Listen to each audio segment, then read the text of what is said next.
fixing healthcare. Yeah. When you were deciding to get into that, and that is stated, everywhere you go. What were you thinking? Like, where does that even start? Yeah. First, it's a BHAG, big, hairy, audacious goal is something, it's a term that we use for, very challenging but worthwhile pursuits. And no doubt Nava's mission and the work that you're doing, Lester, it's a BHAG. We're trying to change the country's largest industry that has got deep, kind of rooted, financial incentives not to change.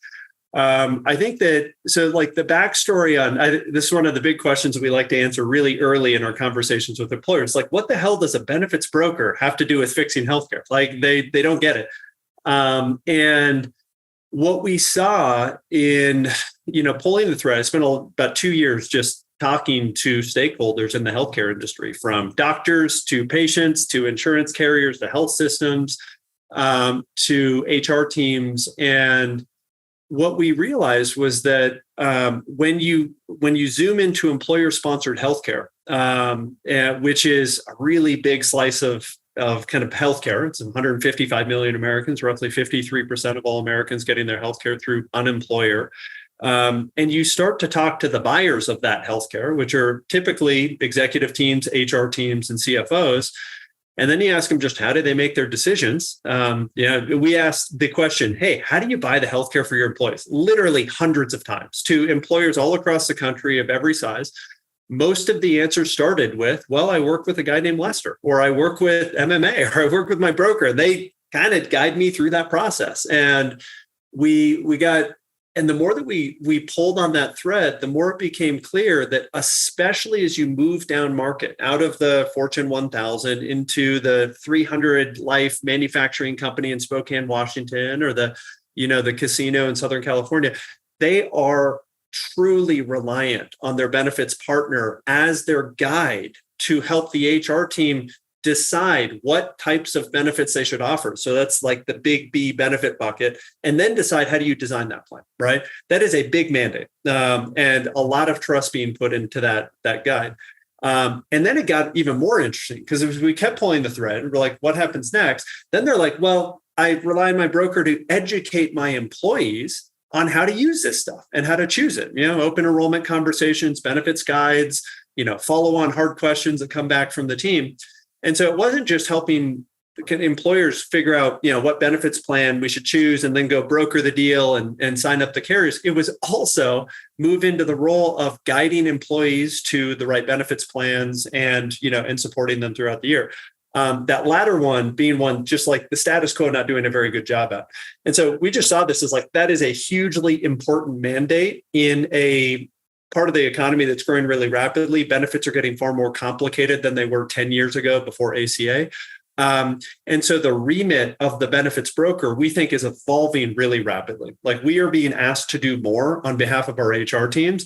And we saw an opportunity to kind of rethink that approach. We think that if you double click on any of the traditional benefits brokers, and I love these guys, I've got great respect for Hub and MMA and Willis Towers Watson. We recruit a lot of folks from them. And they've got good people, but you actually look under the hood at how they're doing what they do. Like, how are they doing the business of building benefits plans and then guiding employees? It hasn't changed in 20 years. And I hear that directly from the consultants and the client success managers and the benefit analysts that work at those companies. So when you look at that, you see a bunch of really, largely smart people who care and want to deliver great service, operating in absolute spreadsheet hell, operating in conditions that make them spend 50-60% of their time, especially on the client service side, just trying to get the right answers to questions, just trying to move data from census file A to carrier submission, like template B, and not having time to go deliver great proactive service or be more strategic, or let's evaluate an alternative approach. So it's really boring. It's kind of the back office of like benefits, but we think it's just a massive opportunity. And so that's one of the big areas that we're investing really heavily in is how do we bring what we're good at, technology, operations, to the problem of trying to do, benefits brokerage and being a benefits partner, so that we can kind of supercharge the work that our consultants, our client success folks are doing. And we think there's a lot of low hanging fruit there. Like we've got proof. So pumped about it. Yeah, I was actually going to, talk about pull the thread. I was going to pull that thread and say, give me an example of one that you're like, oh my gosh, I can't believe people are still doing it this way. Talk to me about the problem, how you fix it, and then what's the outcome? Because that's how people like you think. Is like, hey, problem, how are we going to fix it? And what are we supposed to get out of that? Totally. Yeah. I'm going to give you so it's very internally facing, but just a very concrete example of something that we're doing at Nava that's really oriented around supercharging what brokers and client success teams are doing. And so I'll take a very specific example, taking an Ben admin system called Ease, taking an elections kind of file out of that for a very specific carrier, like Sun Life is an insurance carrier that does a number of different lines of coverage. That today for most, brokers is a completely manual process. And so you actually have some poor soul at that brokerage firm. If they're supporting that, they are manually typing information out of the elections file in, Ease Ben admin software into the Sun Life carrier submission form. And this takes like dozens of hours. Like this will be a multi-day process for people to actually get through like a 250 life employer to go, what did we elect and how do we make sure that it's in the format that we can actually submit for enrollment elections with the carrier? And it's super error prone. Like our data shows us that basically 95% of all election forms actually have one or more critical errors that like will result in the employer overpaying or the employee not getting coverage that they had actually elected. That's a huge problem. And so we built software to automate that. So that for us, just like that one specific example, like Ease Ben admin to Sun Life, carrier elections, that takes dozens of hours right now. And so now for us, it takes no time. So that is automated. So that's an example of like an internal tool. And then you can actually start to multiply that out across every single Ben admin that's out there, all of the different carriers. There's like this combinatorial explosion of manual work that if you look into any traditional brokerage, they are doing that, or they're pushing it over to the HR teams they serve and they're doing it. And what we're oriented around is like, how do we automate that? That's a great computer science problem that we can solve, is getting those mappings right, basically creating an API layer internally, and then making that data move seamlessly and error-free. And then there's another backend process, which is how do you audit whether that actually came through? And so elections auditing is a big deal. And it's actually really hard for a lot of brokers to do because it's really manual, takes a bunch of time, creates a bunch of stress. That is similarly very easy to automate and do in a much more real-time basis when you use technology. So kind of we're in a push to basically say we are real-time auditing everything that's happening all the time proactively, and we are getting in front of any of those errors. This sounds really boring, right? Like anyone who's listening is going, what does this have to do with fixing healthcare or lowering costs? It turns out that a massive amount of cost, like in the employers that we serve, is they're paying for people who are not on their benefits plan because they took them off and they forgot to on enrollment. And a massive amount of like abrasion for employees is they go into the optometrist or they go into the dentist and they go, hey, like, can I get the procedure? Here's my insurance card. And they get denied because their enrollment got screwed up. So these are like hugely important problems that are key, that are very automatable, that you don't think about when you think about, the business of designing benefits. So just one example, very concrete, of where you can apply technology to big problems. And so I'll just say one more thing, right? Like that. So that has a direct financial impact on the employers that we serve. It also has a direct user experience impact on the members that we serve. And then it also has a massive productivity impact on the client success folks and the benefit analysts that are at Nava, the Nava employees. We have taken one of their least favorite jobs, like literally, I wouldn't wish this job on anyone. And we have turned it into a process that we can automate so that they can focus on the things that matter more, which is benefit strategy, like identifying that alternative funding arrangement that might save you some money, spending more time with the HR leader to understand what their pain points are. So sorry, that was long-winded, but it gets me really fired up. What's interesting about it is, I kind of smiled a couple of times.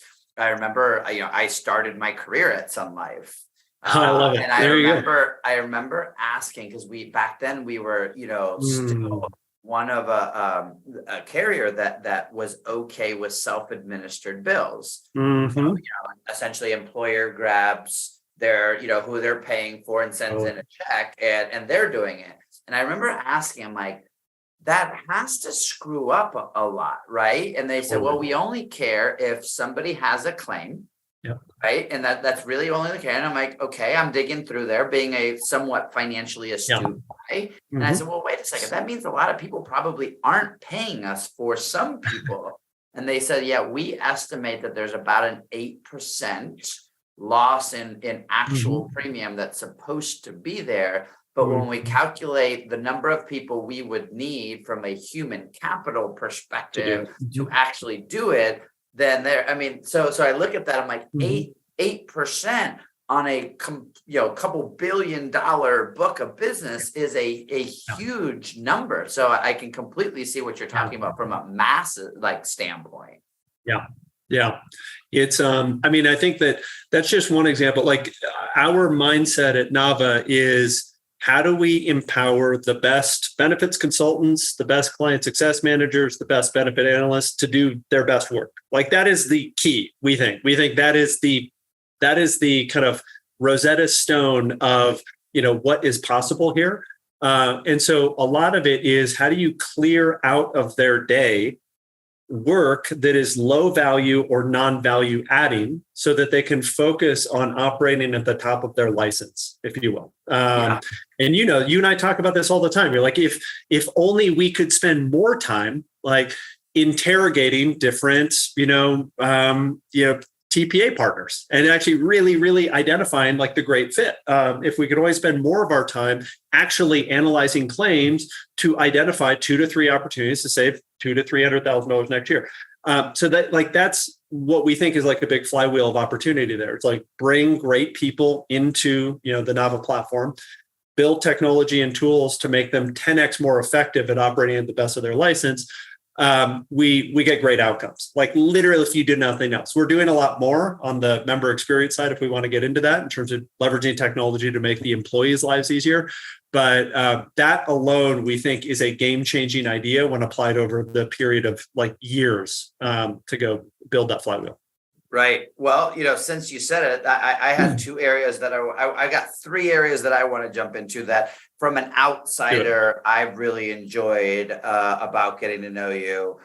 One is that member experience. 2 is the financial incentive conversation, because I think it's really important for people to understand that. And then 3, I'd love to end with, and I am someone that culture eats skill set for breakfast. And I'd love to, hit those 3. So let's talk about that member experience, right? So, I'm recruiting, retaining talents, the number one thing that's on the mind of every CEO, every HR person, and them making a decision to come work for me or stay working for me largely has to do with their level of appreciation of the number 2 expense, typically, which is healthcare or benefits in general. Talk to me about how you're applying the same overall mindset to, how do you make members appreciate what that employer is giving them? I think it's a really important, timely question. I think that it is, if you're in benefits brokerage and you don't have a deep handle on just how important benefits like satisfaction, engagement is to the retention of the employees that you serve, you're missing a massive opportunity, and you're missing probably what I think is going to be one of the biggest net new jobs that the benefits brokerage industry has, which is, how do we improve member satisfaction with their benefits? And I'll get there in a second. So I think that first off, there's, like, you can point to 10 different studies, surveys, et cetera, that show that benefits have never been more important to employees than they are today. And, COVID really kind of like put that on blast as we had to contend with remote, hybrid, and obviously like increasing health impacts. And so the like benefits with a capital B, like that bucket of benefits has gotten bigger. And we, as the benefits partner, are looked to advise on all that. And as a result, benefits has gotten a lot more complex for the average employee to just navigate. You went from medical, dental, vision to now there's like 10 or 15 different point solutions, from digital mental health to caregiving services, to just your remote work stipend. And so the data shows that employees don't do a great job of choosing their own benefits. 66% of all employees who have a choice when it comes to their medical plan choose the wrong medical plan for their actuarial needs. And in doing so, they overpay by 42%. Like, that's a study of over 25,000 employee benefits choices. So they're making the wrong choices because they're not getting enough support. And those choices are costing them and their employer a ton of money. Huge problem, huge opportunity. Now go from choosing benefits to using benefits. So the day after open enrollment or the day after Jan 1 renewal, okay, cool, my new benefits are in place. Because we've got so many different things now to offer employees, and most employers are having to play ball with this kind of additional increasing bucket of benefits, and because of how complicated the healthcare industry is, it is getting harder and harder for employees to just like take the first step in using their benefits. And I think you talk about this a lot, which is like one of the biggest problems in healthcare is employees don't take that first step. They don't go get the check. They don't go to the doctor. They don't find a primary care physician. And one of the big aha moments that I've had in my learned experience serving, now over 200 employers, is that benefits is the on-ramp to the healthcare industry. Like most employees, every employee who accesses benefit or has benefits through an employer, they use their benefits as their starting point. They ask questions like, who's in network with United Healthcare? Hey, who's my primary care physician? What's my deductible? Those are literally the first questions they ask before they go, hey, should I get an MRI? Or I'm going to go do the thing. And so it's really, really complicated for these folks to get started. And as a result, people are deferring care. They're getting all the downstream results, which we don't need to go into the details on. And so my strong view is that over the next 5 years, the remit of the benefits brokerage industry will grow to include what we just call it NAVA member experience. So the member experience as they go through benefits. And if you don't have a great solution to that problem, like if you don't have a great answer to the question, how do you improve engagement? How do you improve the decision-making of my members as it relates to benefits? I think you are in trouble as a benefits broker moving into this next modern age. So we're building a technology platform. We call it the NAVA Benefits app. It is basically a unified user experience around choosing and then using your benefits for employees, powered by the human capital at NAVA, who has designed those benefits plans, has pull with those carriers, understands like benefits, they're just the business of benefits deeply, and then supports our members because we are deeply incentivized for our members and our employers to serve and to succeed. So huge opportunity here, like huge remit. And I think it's one of the biggest things that the big traditional shops just almost categorically have not really taken ownership of. And so that's exciting to me as, an upstart who's trying to kind of build what we think about as the modern benefits brokerage. Well, and you look at it, I think you did a good job relating that to your ideal client, right? Which is that person that doesn't have 5 people in their benefits, department to potentially hybrid or bridge that inefficiency there. I mean, they've got nobody, and that person 1 to 2 folks. And that's the problem. Right. Like the problem with most employers is they 1 to 2 folks who've got expertise in recruiting, people operations, et cetera. They're not healthcare experts. It's really hard for them to answer a question about like a scary EOB or, hey, should I choose the HDHP or the PPO or the EPO? They're just like, they're not well suited to do that. And so huge opportunity, huge need. We think it's big. And we're excited about actually what we're seeing already in terms of early returns of feedback from our customers who are like, this is a big level up for me. Love it. financial incentives. Yeah. You've said it now.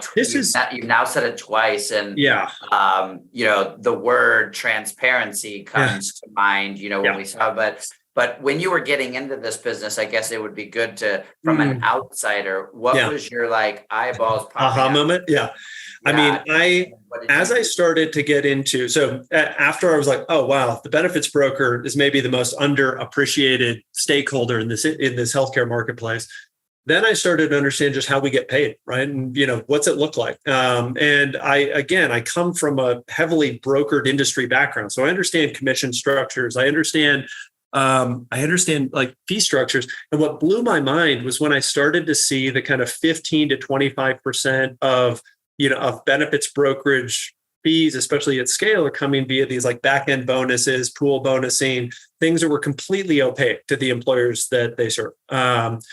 And the other thing that blew my mind was how opaque our compensation was to the buyer, like to the customer. That's very unique, actually, in across brokerage industry. It's very. I came from commercial real estate, like commercial real estate and commercial real estate brokers. The client literally just like on day one knew exactly the commission structure and the fee structure. It was just standard. Like you just shared that, and. So we saw this kind of combination of two things. One was opacity, just like the employer truly has no idea like how their broker's getting paid or how much they're getting paid. And then two, this scent of misalignment, like these pool bonuses from big carriers to say, cool, you renewed most of your groups with us. Awesome. Here's an extra 15% kicker, right? And so we think it's a big deal, and we think it's a big opportunity too. And we took an early stand, which is like, we have to, like Nava, if we're gonna be serious about our mission, which is in order for us to succeed, employers and employees need to lower their cost of healthcare over time, get better outcomes. We need to put our money where our mouth is. So we created the Nava Performance Guarantee, which basically says we have a satisfaction or your money back guarantee with every single client that we serve. It's really straightforward and simple. We put our fees at risk with 100% of the clients we serve. It's not bespoke. It's not one-off. It's just a standard part of our services agreement. That was our starting point, which is like, let's put some risk on the table when it comes to what we do. And let's give our clients a big stick to hit us with if we don't serve them really well. We've had 0 clients actually like pull that lever, which is awesome. So I think we're delivering on the promise. But they realize they've got a big stick to hit us with if we're not serving their needs and serving them. And then I think the second big thing was just be transparent, just be clear with your clients up front and proactively about how you're getting paid. And that's very straightforward. It was obviously very backed up. It was really cool to see the CAA kind of come forward. We're like, awesome. That literally was like what we were doing in 2021, and seeing that come out. So I think it's foundational to, kind of where we go forward. And I think it's also a business opportunity for organizations that have I think the willingness to do it, because I think it's incredibly hard for the largest benefits brokerages and brokerage firms to actually like shift. Their business models are too lucrative the way they are. They just cannot operationally I think make that shift. At least I haven't observed them able to. Yeah, as somebody who was paid off of that very lucrative, comp structure, especially as a leader, thinking about the most profitable revenue that came into North America was those overrides that we didn't pay salespeople their commissions off of. So that's the other dirty secret, which is like the actual sales teams and brokers just don't even participate in that. So it's kind of like a double misalignment. It's both misalignment with your client and misalignment with your consultants that actually do all the work. It's crazy. Yeah. So I want to end the conversation. You're wearing a hat, you got a t-shirt, or you're a sweatshirt on, you're a tech guy. I've been around your business. There is every age group, there is every gender, there is every sexual orientation, there's every color of skin. And sitting here, you and I look different, and you look more like the average insurance broker than I do. And it's something that I pride myself about talking aloud, but very few organizations actually, go out and search it out, which again, having been in a meeting with, multiple of your teams, there's not a whole bunch of people that look alike. So talk to me about how you guys sat down from the beginning and thought about that, and how has that transpired into the recruitment, retention, and your business results are phenomenal. So talk about that correlation, because I don't think a lot of people think about it from that perspective. Yeah. It's a really interesting question. I mean, I think like one of the observations that we had is we spent more time, just exploring the traditional benefits brokerage industry, just talking to the stakeholders, meeting brokers, meeting account managers, et cetera, was how like wildly not diverse the industry was. Like it's actually, and like the stats are kind of crazy. Average age of a broker is like 61. I mean, obviously I'm a white guy here. It's kind of a white male driven industry and all that stuff. And so we're pretty struck by that. And I think what the two things that we get really excited about culturally, like it's becoming clear to us now as we've gone from, concept to like, we are in the flow, building this business, serving, tens of thousands of members across the country, et cetera, is that culture is an important export of Nava's. Like it is as important of a product of ours as our technology or the Nava benefits platform, et cetera.